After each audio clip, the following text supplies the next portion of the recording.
Halo, selamat pagi anak-anak ibu. Apa kabar? Semoga dalam keadaan sehat ya nak. Anak-anak ibu, pagi hari ini kita akan melanjutkan pembelajaran IPA kita yang kemarin mengenai sistem pencernaan. Kalau kemarin kita belajar tentang organ pencernaan, hari ini kita akan membahas fungsi sistem pencernaan. Nah, hari ini materinya hanya sedikit ya. Nah, jadi tolong tetap semangat mengikuti dan fokus mengikuti pembelajaran pada pagi hari ini. Nah, anak-anak ibu, alangkah indahnya jikalau pembelajaran kita pada pagi hari ini kita awali dengan mengucap syukur kepada Tuhan dengan berdoa. Kita bersatu dalam doa. Tuhan Allah Bapa yang baik, kami bersyukur buat penyertaan-Mu dalam hidup kami. Sepanjang hari ini Tuhan melawat kami hingga kami tidak kekurangan suatu apapun. Dan pada kesempatan ini Tuhan, kami akan mulai pembelajaran kami karena Tuhan yang memberkati proses pembelajaran ini sehingga boleh berkenan di hadapan-Mu dan boleh bermanfaat bagi kami semua. Terima kasih Tuhan, kami telah berdoa. Amin. Nah, anak-anak ibu, hari ini kita akan membahas tentang pengertian pencernaan. Nah, fungsi sistem pencernaan makanan pada manusia. Sebelumnya kita akan membahas apa pengertian pencernaan makanan. Nah, yang pertama, pencernaan makanan adalah suatu proses mengubah makanan dari ukuran besar menjadi ukuran yang lebih kecil dan halus dengan bantuan enzim-enzim dan organ pencernaan. Kita sudah bahas tadi enzim-enzim ya, dan kita sudah bahas organ-organ pencernaan.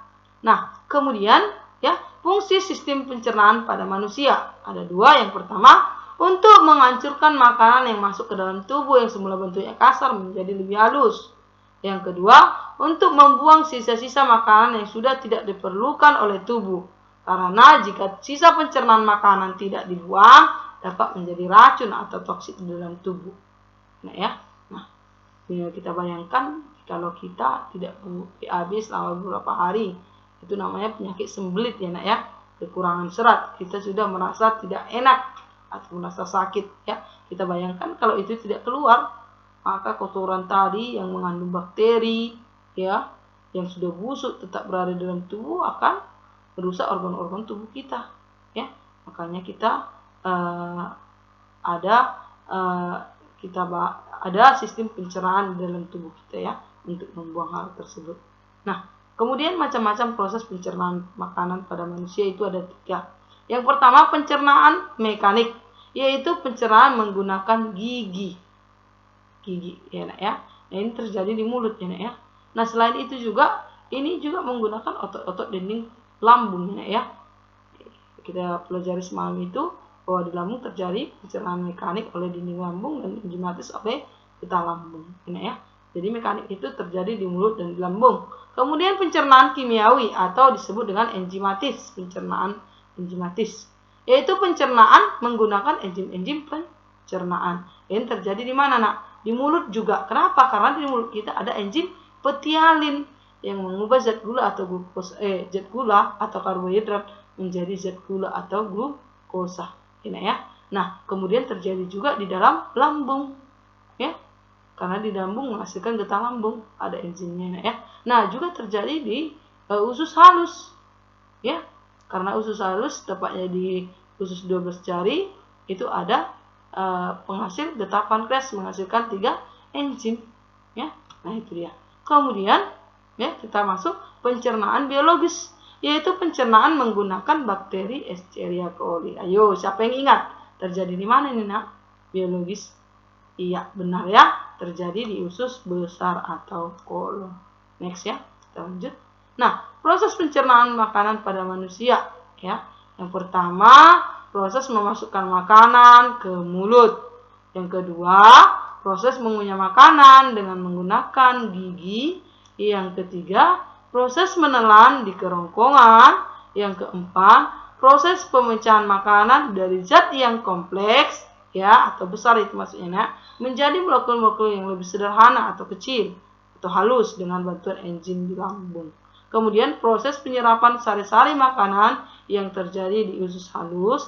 Kemudian proses pengeluaran sisa-sisa makanan yang sudah tidak diperlukan oleh tubuh melalui anus. Itulah proses pencernaan makanan pada manusia. Lanjut ya nak ya.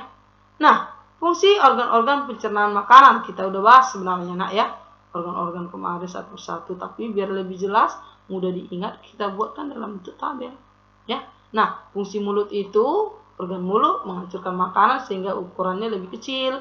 Kerongkongan fungsinya untuk memindahkan makanan atau mendorong makanan masuk ke dalam lambung dengan gerakan peristaltik. Kemudian lambung, organ lambung fungsinya adalah untuk memecah makanan dan mencampur dengan enzim dan asam ya, karena ada asam klorida di lambungnya ya. Kemudian usus halus yaitu untuk menyerap sebagian besar nutrisi dalam makanan, yaitu secara cepatnya itu proses penyerapan sari-sari makanan. Nah, untuk usus besar itu berfungsi sebagai tempat penyerapan air dan pembentukan feses atau pembusukan sisa-sisa pencernaan makanan. Dan yang terakhir, organ anus itu fungsinya adalah mengeluarkan sisa-sisa makanan yang sudah tidak diperlukan oleh tubuh melalui organ anus. Nah, ya. Next, kita lanjut.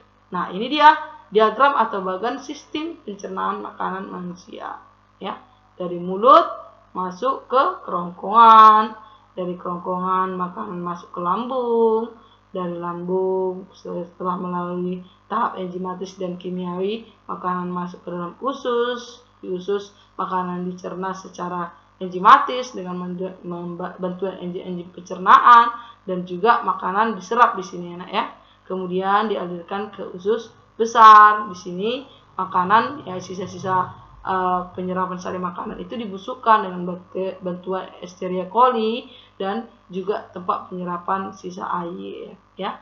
Kemudian dibuanglah ke dalam anus. Anus itu lubang pengeluaran. Nah, di sini sebelumnya ada rektumnya sebagai poros usus. Paham ya nak ya sampai di situ? Nah, demikian pertemuan kita pada pagi hari ini. Sampai jumpa pada pelajaran berikutnya, dan Ibu Cim ucapkan terima kasih. Salam sehat buat kita semua. Tetap semangat mengerjakan tugasnya dan jangan lupa dikumpulkan tugasnya ya. Terima kasih. Dadah.